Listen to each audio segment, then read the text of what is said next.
Halo, Shalom adik-adik, damai di hati. Ya, apa kabarmu hari ini? Dahsyat, luar biasa. Yes, yes, yes. Puji Tuhan, saya diberkati, Anda diberkati, kita semua diberkati. Nah, adik-adik yang diberkati oleh Tuhan, ini untuk yang pertama kalinya adik-adik berjumpa dengan Enci Jane dalam cerita firman Tuhan melalui Bina Anak Gemim. Dan pada kali ini Enci mau bercerita pelajaran yang ada di Bina Anak, pelajaran ke-32, yaitu di minggu berjalan ini, mulai tanggal 7 Agustus sampai pada tanggal 13 Agustus. Oke, adik-adik, sebelum kita akan membaca firman Tuhan, bahkan merenungkannya, mempelajarinya, maka kita akan berdoa. Karena itu adik-adik, mana sikap berdoa, kita semua akan berdoa. Tuhan Yesus, kami bersyukur, kami berterima kasih kepadamu karena di kesempatan ini Engkau anugerahkan bagi kami untuk mempelajari tentang firman Tuhan. Maka kami butuh Roh Kudus-Mu Tuhan untuk berkuasa atas kami, sehingga firman Tuhan yang akan kami baca, kami pelajari, akan benar-benar dimengerti, tapi juga nantinya akan dilakukan oleh kami semua sebagai anak-anak-Mu. Terima kasih Tuhan Yesus buat anugerah-Mu, dan ampuni kami yang berdosa ini supaya kami layak untuk menikmati kebenaran firman-Mu. Hanya di dalam nama Tuhan Yesus kami berdoa. Amin. Nah, adik-adik yang diberkati Tuhan, saat ini kita akan membaca firman Tuhan.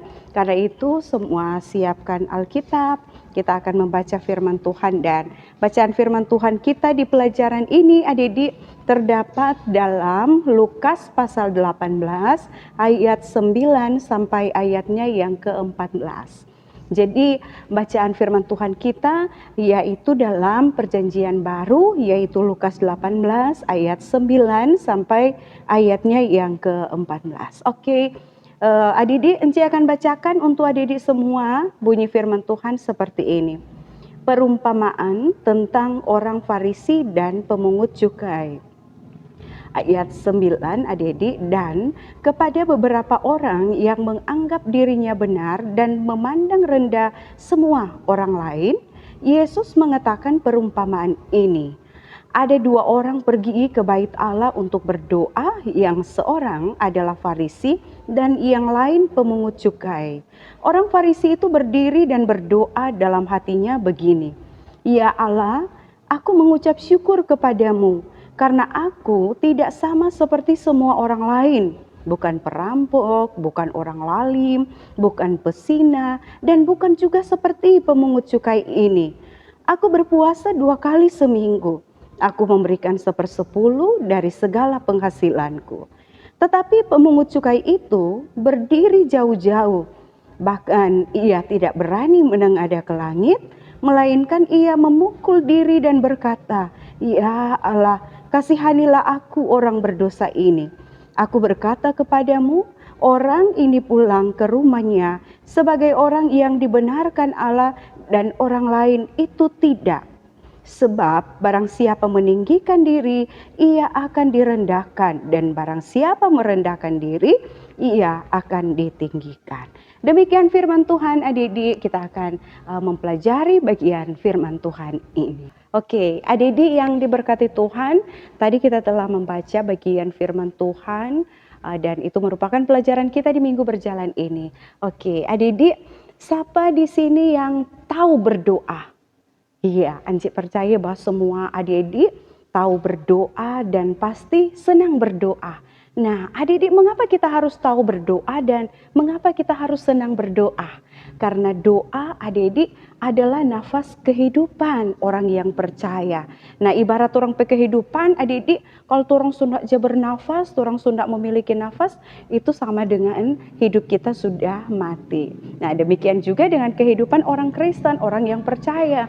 Jika kita tidak lagi berdoa, tidak bercerita lagi dengan Tuhan, maka iman kita dikatakan mati. Oke, berbicara tentang doa adik-adik, ini akan kita pelajari di minggu berjalan ini. Dan Yesus pada waktu itu sedang menuju ke Yerusalem. Ketika dia menuju ke Yerusalem, ternyata adik-adik, Yesus mendapati orang-orang banyak yang ia jumpai merasa diri mereka itu adalah orang yang lebih benar dibanding orang lain. Dan orang-orang banyak menganggap bahwa orang lain itu rendah dibanding dengan diri mereka.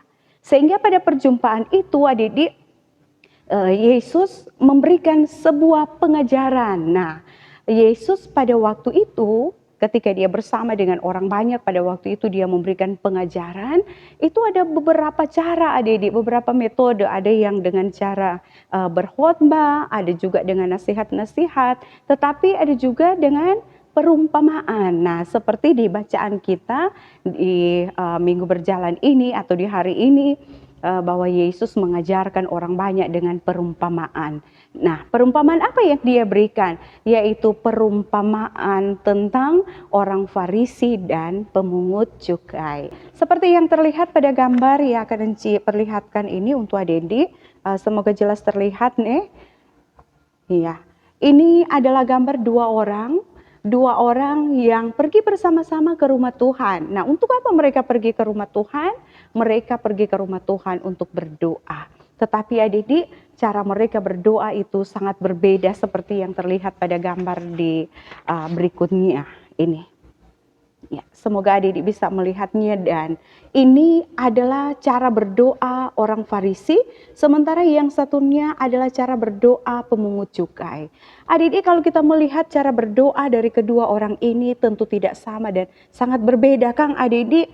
Nah, karena itu sebelum lanjut kepada cara mereka berdoa, mengapa berbeda atau seperti apa selanjutnya, Encik mau katakan dulu bahwa ternyata adik-adik, ini orang Farisi ini adalah orang yang tahu firman, orang yang tahu berdoa, tetapi mereka menganggap bahwa diri mereka lebih benar dibanding orang lain. Mereka menganggap bahwa orang lain rendah dibanding diri mereka, adik-adik. Dan berbalik dari apa yang dikerjakan, apa yang dilakukan sehari-hari oleh pemungut cukai, bahwa pemungut cukai ini adik-adik, dorang itu tukang tagih-tagih pajak. Dorang itu sesuai dengan tuntutan adik-adik, dorang mesti mau pergi pak orang-orang kok mau tagih pajak. Dan mengapa mereka tidak disenangi oleh banyak orang? Karena dorang batagih pajak kadang-kadang lebih dari apa yang harus mereka bayarkan, sehingga mereka itu sangat tidak disukai oleh banyak orang, adik-adik. Oke, kita lihat adik-adik, ini orang Farisi berdoa. Jadi sangat berbeda dengan doa dari pemungut cukai. Kita lihat bahwa dia berdoa, dia dengan beraninya berdoa Pak Tuhan, dia angkat tangan, sekalipun di dalam hati dia bilang, Tuhan, aku bersyukur bahwa aku tidak sama dengan orang lain. Aku bukan perampok, aku bukan orang yang lalim, aku bukan pesina. Bahkan dia bilang, aku tidak sama dengan pemungut cukai, karena dia tahu yang sama-sama dengan dia pergi di rumah Tuhan pemungut cukai, dan dia bilang bahwa dia tidak sama kata dia itu pemungut cukai. Kemudian dia katakan juga bahwa dia itu puasa 2 kali dalam seminggu, dia berikan 1/10 dari DP hasil dari DP penghasilan, adik-adik. Nah, kemudian kita lihat bagaimana cara berdoa dari orang dari pemungut cukai. Nah, ini pemungut cukai berdoa. Nah, seperti yang terlihat pada gambar-gambar yang sudah Encik perlihatkan tadi, sangat berbeda dengan cara berdoa dari orang Farisi. Nah, apa yang dilakukan oleh pemungut cukai ketika dia berdoa, adik-adik? Ternyata dia jauh dari ini orang Farisi. Malahan dia malu mau menghadap Tuhan. Karena dia tahu DP keberdosaan, dia tahu DP kekurangan, adik-adik. Dia tidak berani mau menengadah ke atas, sama dengan orang Farisi toh langsung mengadah ke atas. Nah, pemungut cukai tidak berani, dia malu, dia tidak berani untuk melakukan seperti orang yang dilakukan oleh orang Farisi. Nah, dia tunduk, adik-adik, dia tunduk kepala, dia pukul-pukul DP dada. Apa yang dia bilang? Tuhan, kasihanilah hamba orang yang berdosa ini, karena dia tahu bahwa dia ini punya keberdosaan dan dia punya kekurangan. Adik-adik, dari cara dua orang berdoa tadi, dari pemungut cukai, bahkan dari orang Farisi, ternyata apa yang Tuhan katakan pada ayat-ayat terakhir, bahwa sesungguhnya orang ini pulang ke rumahnya dibenarkan oleh Allah sementara yang lain tidak. Dan itu berarti bahwa doa pemungut cukai ini dibenarkan atau diterima oleh Allah dibanding dengan orang Farisi. Mengapa dia tidak diterima oleh Tuhan? Karena pada doanya adik-adik tidak sedikit pun dia merendahkan diri. Pada doanya itu hanya dia memuliakan dirinya sendiri, tidak memuliakan Tuhan. Bahkan dia menganggap di doanya itu dengan sombongnya dia anggap bahwa DP diri itu benar sekali dibanding dengan orang lain. Sehingga dia katakan dia tidak sama dengan pemungut cukai. Dia rasa bahwa dia lebih hebat dibanding dengan orang lain. Dan ternyata cara orang Farisi berpikir itu tidak disenangi oleh Tuhan, tidak diterima oleh Tuhan.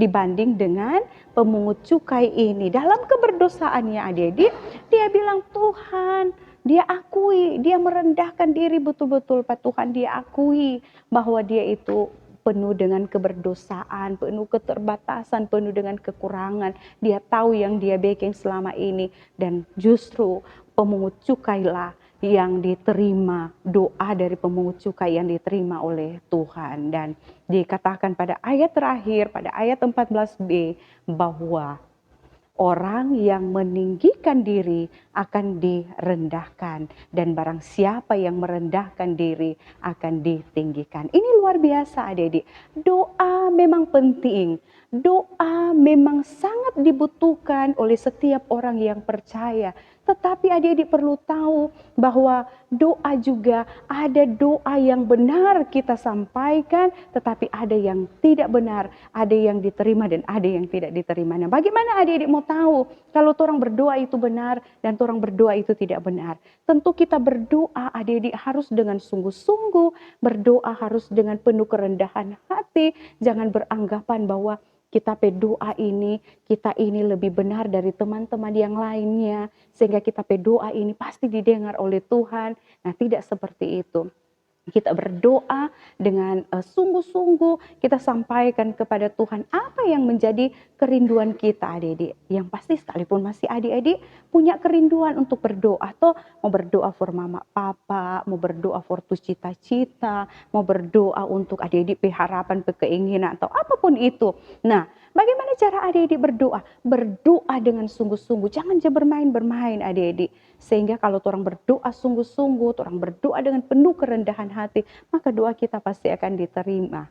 Begitu lagi kalau adik-adik mau ibadah di pondok gembira, mau ibadah di sekolah minggu, atau di kolom-kolom. Kalau berdoa sungguh-sungguh, tidak ada lagi tuh kasana kamari, nanti mama papa mau sein, duduk. Nah, anak-anak Tuhan harus tahu bagaimana cara berdoa yang baik, cara berdoa yang benar. Tentu ketika dia berdoa dengan sungguh-sungguh. Nah, adik-adik, jika kita melakukan hal yang demikian, maka pasti kita akan pulang dengan diterima oleh Tuhan seperti yang dialami oleh pemungut cukai. Maka kita pasti akan diberkati. Siapa suka diberkati? Tentu saja semua orang suka diberkati. Adik-adik, jalan kehidupan adik-adik masih sangat panjang. Adik-adik punya cita-cita kan masing-masing. Nah, untuk menggapainya, untuk mencapainya, kita hanya bisa bergantung kepada Tuhan. Nah, itulah sebabnya kalau orang berdoa, orang akui bahwa orang ini tidak berdaya. Orang ini adalah orang-orang yang punya keterbatasan, hanya bisa bergantung pada Tuhan. Karena itu berdoa terus, jangan pernah lupa berdoa, jangan pernah sia-siakan waktu untuk tidak berdoa, tetapi jadikan doa itu sebagai kesukaan, kesenangan, sebagai kebutuhan adik-adik, supaya setiap waktu orang mau berdoa, orang sampaikan kerinduan kita dan pasti masa depan kita akan dijamin oleh Tuhan. Anak-anak Tuhan yang hidup di dalam Tuhan, yang tetap berdoa dengan Tuhan, orang punya hubungan yang baik dengan Tuhan. Karena doa itu selain nafas kehidupan adalah tempat di mana kita akan berbicara langsung dengan Tuhan. Maka perbiasakan itu sejak kecil adik-adik. Jadikan doa sebagai gaya hidup. Maka pasti kita akan diberkati oleh Tuhan. Tuhan kiranya memberkati firman-Nya. Amin. Demikian cerita firman Tuhan kita di saat ini, dan kita akan berdoa. Kita berdoa mensyukuri apa yang telah kita alami di saat ini dengan melalui cerita firman Tuhan. Mari kita berdoa. Terima kasih Tuhan Yesus, kami bersyukur, kami berterima kasih karena oleh kasih dan kemurahan-Mu, kami anak-anak-Mu boleh belajar lagi tentang firman Tuhan. Maka kiranya Engkau memampukan kami anak-anak-Mu untuk dapat memahaminya tapi juga melakukannya. Berkati kami semua anak-anak yang terus merindukan dan membutuhkan firman Tuhan, maka kiranya firman-Mu akan menuntun langkah kehidupan kami sebagai anak-anak-Mu. Hanya di dalam nama Tuhan Yesus kepadamu kami berdoa. Amin.